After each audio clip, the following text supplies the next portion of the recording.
Again, good morning, students. Welcome back again. So today we will discuss refraction through rarer medium to denser medium at concave spherical surface. तो हमें ये बताया जो concave spherical surface है वो कैसे है, because this is इसका जो refracting surface है concave, that is rarer toward the that is refracting toward the rarer medium. इसी करके हमारा टॉपिक है rarer medium to denser medium का है. अब हमने क्या किया बेटा, एक एक्स पी वाई एक कंकेव स्फेरिकल सरफेस ले लिया, एक ऑब्जेक्ट ओ ले लिया जिससे एक रे स्टार्ट होती है जो पोल से पास होती हुई सीधी आगे चली जाती है और कहीं भी डेविएट नहीं होती है. ये इसके ऊपर नॉर्मली फॉल होती है. अनदर रे इसी पॉइंट से स्टार्ट होती है और वो एक्स पी वाई जो स्फेरिकल सरफेस था इसके पॉइंट ए पे फॉल होते हैं and refract along A Q. तो ये कहीं भी दो रे आपस में नहीं मिल रही, तो इसकी वर्चुअल इमेज कहाँ पे बन रही है, प्रिंसिपल एक्सिस के ऊपर पॉइंट आई पे बन रही है, जो इसके साथ इस प्रिंसिपल एक्सिस के साथ एक एंगल बना रही है बीटा. कौन सा एंगल बना रही है बेटा, बीटा एंगल बना रही है. तो इसकी बेटा वर्चुअल इमेज आई पे बन चुकी है. हमने पॉइंट ए से नॉर्मल ड्रॉ किया जो सी के ऊपर फॉल हुआ जिसने एंगल बनाया गामा. अब एक बात का विशेष ध्यान रखना इस डायग्राम में, देखिए ये आपकी इंसिडेंट रे है, कैपिटल वाली जो रे है ये कौन सी है, इंसिडेंट रे है, और ये नॉर्मल है. तो इसका ये वाला जो ये एंगल है ये एंगल आई है, और ये रिफ्लेक्टर रे, अब इसकी वर्चुअल जो रिफ्लेक्टर रे आ रही है आई के ऊपर, तो इसका जो एंगल ऑफ रिफ्लेक्शन का आ रहा है वो ये वाला एंगल है. इसकी ओर आपने विशेष ध्यान यहाँ पे देना है. तो it is clear from this figure that angle AOM is equal to alpha, angle AIM is equal to beta, and angle ACM is equal to gamma. AOM alpha, AIM beta and angle ACM कौन सा है बेटा आपका, ये gamma angle है. Therefore ये देखिए ये रेयर मीडियम और ये denser medium. Therefore according to Snell's law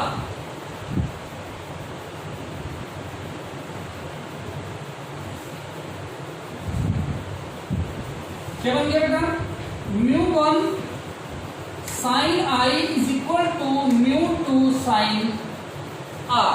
Again if sin I and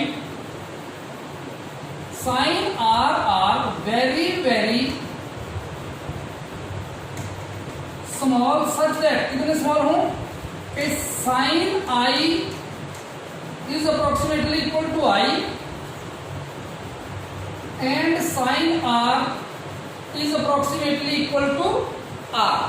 तो ये इक्वेशन क्या बन जाती है आपकी, μ1I is equal to μ2 R. क्या बनती है हमारे पास, ये μ1I is equal to μ2 R हमारे पास ये इक्वेशन बन जाती है. अब हमने क्या किया, ये ट्राइंगल्स ले ली. Now it is clear from this figure, from triangle AOC, कौन सी ट्राइंगल ले ली बेटा हमने, AOC.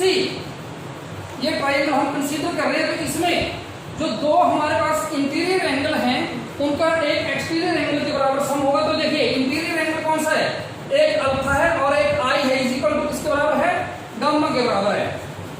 तो क्या बन गया, alpha plus i is equal to gamma. मेरे को एंगल आई की वैल्यू चाहिए जो मैंने यहाँ पे पुट करनी है. Therefore I is equal to gamma minus alpha. Also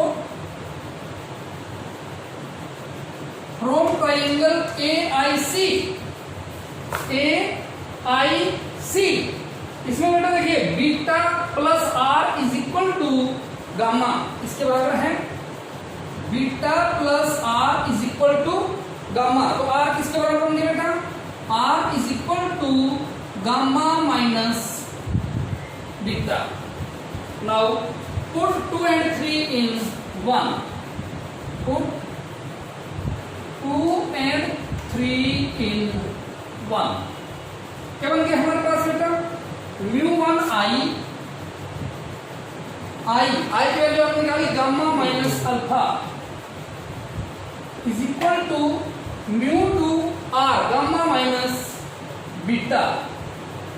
क्या आ गया आपकी equation, μ1 I is equal to μ2 R लिखा है, μ1 आई की वैल्यू बन गई गामा माइनस अल्फा और μ2 की वैल्यू बन गई बेटा सॉरी μ1 बन गई, ये इक्वेशन बन गई μ1 gamma minus alpha is equal to μ2 gamma minus beta, ये equation gamma minus beta. Therefore also we know that क्या theta is equal to arc upon radius. Theta किसके बराबर होता है, आर्क अपॉन रेडियस। अगर मान लेते हैं अल्फा एंगल है तो AM आर्क है और MO क्या है, रेडियस। अगर बीटा एंगल है तो AM आर्क MI रेडियस। अगर गामा एंगल है तो AM आर्क और MC रेडियस। क्या बन गया बेटा हमारे पास, alpha is equal to AM upon MO, beta is equal to AM upon MI and gamma is equal to AM upon MC। इन तीनों की वैल्यू अल्फा बीटा गामा की वैल्यू इस इक्वेशन में, इक्वेशन नंबर 4 में पुट कर दीजिए। Put alpha beta gamma in equation 4। Then what is this equation, μ1 into gamma AM upon MC minus alpha AM upon MO is equal to μ2 gamma AM upon MC minus AM upon MI। इस सारी equation में देखिए बेटा AM common है, AM हम common लेंगे, common term आपस में क्या हो जाएगी, कैंसिल आउट हो जाएगी। हमारे पास इक्वेशन क्या बन जाएगी, μ1 into 1 upon MC minus 1 upon MO is equal to μ2 1 upon MC minus 1 upon MI। Is that clear? Now, if the aperture of XPY is spherical surface के अगर aperture very very small हो, then M is lies very close to P, therefore measure all the distance from P। तो जहां हमने M use किया है इसको convert कर लीजिए P में। Therefore ये क्या बन गया, μ1 into 1 upon PC minus 1 upon PO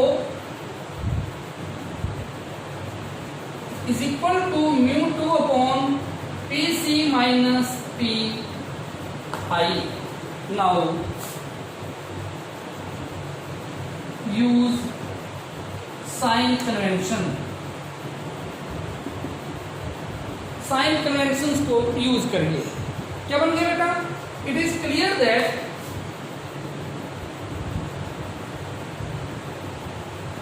क्या PO object distance minus U, PI image distance minus V, PC radius of curvature minus R। इसमें तीनों ही क्या आएंगे, नेगेटिव। तो यहां पे ये वैल्यू पुट कर दीजिए, जरा देखिए क्या बन गया। मैं इस इक्वेशन को ऐसे लिख देता हूं, म्यू ये बन गया μ1 upon PC minus μ1 upon PO is equal to μ2 upon PC minus μ2 upon PI। PC को एक साइड कर लीजिए, बाकी टर्म एक साइड। क्या बन गया बेटा,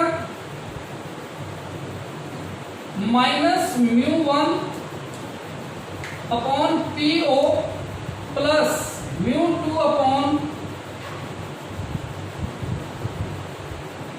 PI is equal to μ2 upon PC minus μ1 upon PC। अब साइन कन्वेंशन यूज कर दीजिए। क्या आ गया हमारे पास, minus μ1 upon U object distance minus U plus μ2 upon V, ये भी क्या आ गया बेटा, minus V is equal to μ2 minus μ1 upon minus R. तो ये क्या बन गया, माइनस इंटू माइनस क्या बन चुका है, ये आपका प्लस, यहाँ माइनस आ रहा है, इसको प्लस कर दीजिए तो क्या क्या बन गया, सारे साइन चेंज कर दीजिए, minus μ1 upon U plus μ2 upon v is equal to μ2 minus μ1